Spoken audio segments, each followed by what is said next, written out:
ใส่แผ่นฝ้านะครับใส่ทีละแผ่นสลับไปมาอย่างนี้นะครับ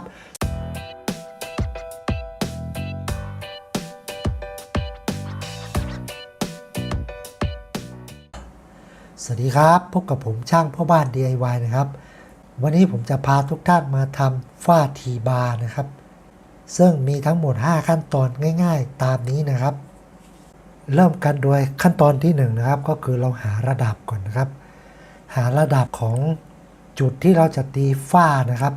ก็คืออย่างอันนี้คือโครงคานหลังคานะครับตรงนี้คือผนังห้องนะครับโดยทั่วๆไปเนี่ยโครงหลังคาตัวนี้นะมันจะได้ระดับอยู่แล้วนะครับทีนี้วิธีง่ายๆก็คือเราวัดจากใต้คานตรงนี้ลงมา5เซนนะครับ5เซนเวลาเราตอกตะปูเนี่ยมันกำลังดีนะครับก็ทำการวัดจากตรงนี้ลงมานี่5เซนนะครับฝั่งนี้ก็เหมือนกันนะครับ5เซนนะครับตรงนี้ก็5เซนเสร็จแล้วก็ทำการตีเส้นนะครับตีเส้นให้มันเป็นเส้นตรงอย่างนี้นะครับตรงนี้ก็จะเป็นระดับอย่างนี้นะครับหลังจากที่เราตีเส้นได้แล้วเราก็ทำการตีฉากนะครับก็ทำการเอาแผ่นฉากเนี่ย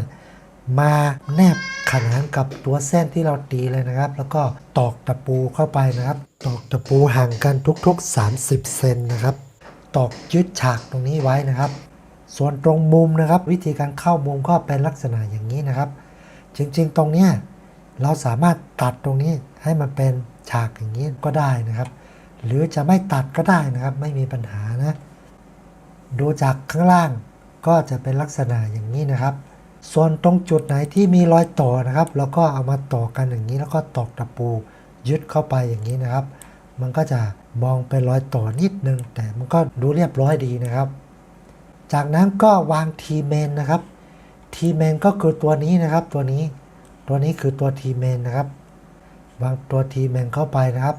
หลังจากวางตัวทีเมนเสร็จก็ทำการยึดลวดนะครับผูกลวดตรงนี้ให้มันไปยึดกับตัวแปรนะครับประมาณทุกๆ60เซนนะครับเพื่อจะรับน้ำหนักแผ่นฝ้าให้มันยึดกับตัวแปรตัวนี้นะครับตัวทีบาร์ตัวนี้มันจะมีรูอยู่นะเราสามารถเอาลวดมาร้อยแล้วก็ยึดไปข้างบนนี้แล้วก็ผูกข้างบนนี้ลงมายึดข้างล่างนี้อีกทีนึงได้นะครับลวดตรงนี้เรามัดจับไว้เฉยๆนะครับยังไม่ต้องมัดแน่นนะครับเดี๋ยวพอทำเสร็จทุกอย่างแล้วค่อยมามัดแน่นนะครับหลังจากยึดเสร็จนะครับก็ทำการวางตัวทีซอยนะครับตัวทีซอยกว้างอยู่ที่60เซนพอดีกับแผ่นฝ้านะครับเอาตัวทีซอยมายึดตรงนี้นะครับการเสียบตัวทีซอยนะครับตัวนี้คือตัวทีหลักนะส่วนตัวทีซอยคือตัวนี้นะครับตัวทีซอยเนี่ยมันจะมีตะขอล็อกอยู่นะครับเวลาเราใส่เข้าไปปั๊บเนี่ยตะขอล็อกมันจะล็อกทำให้มันไม่ขยับขยื่นได้นะครับ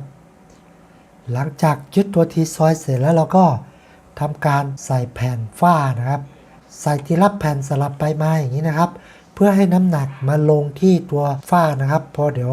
ขึ้นจะได้มีช่องตรงนี้ขึ้นไปมัดลวดให้มันแน่นนะครับหลังจากที่ใส่เสร็จแล้วก็ให้ดูว่ามันแอนท้องช้างไหมนะครับถ้ามันไม่แอนนะครับมันตรงแล้วเราก็ทำการมัดลวดให้มันแน่นนะครับตรงมุมนี้นะครับทุกท่านจะสังเกตว่าตรงมุมเนี่ยมันก็ยังอาจจะขาดบ้างหรือบางทีมันอาจจะเกินไปแล้วก็ทำการตัดนะครับตัดส่วนที่เกินออกนะครับแล้วก็ตัดมุมนะครับแล้วก็เอามุมเนี่ยมาใส่เข้าไปนะครับส่วนตรงเนี้ยก็ตัดส่วนที่เหลือตรงเนี้ยเอามาใส่เข้าไปด้วยนะครับจากนั้นเราก็จะได้ลักษณะของฝ้าทีบาร์เป็นลักษณะอย่างนี้นะครับโอเคครับสำหรับวิธีการขั้นตอนการทำฝ้าทีบาร์ก็ประมาณนี้นะครับหวังว่าคลิปนี้จะเป็นประโยชน์กับทุกท่านนะครับใครชอบก็กดไลค์กดแชร์กดติดตามด้วยนะครับขอบคุณที่ติดตามชมครับสวัสดีครับ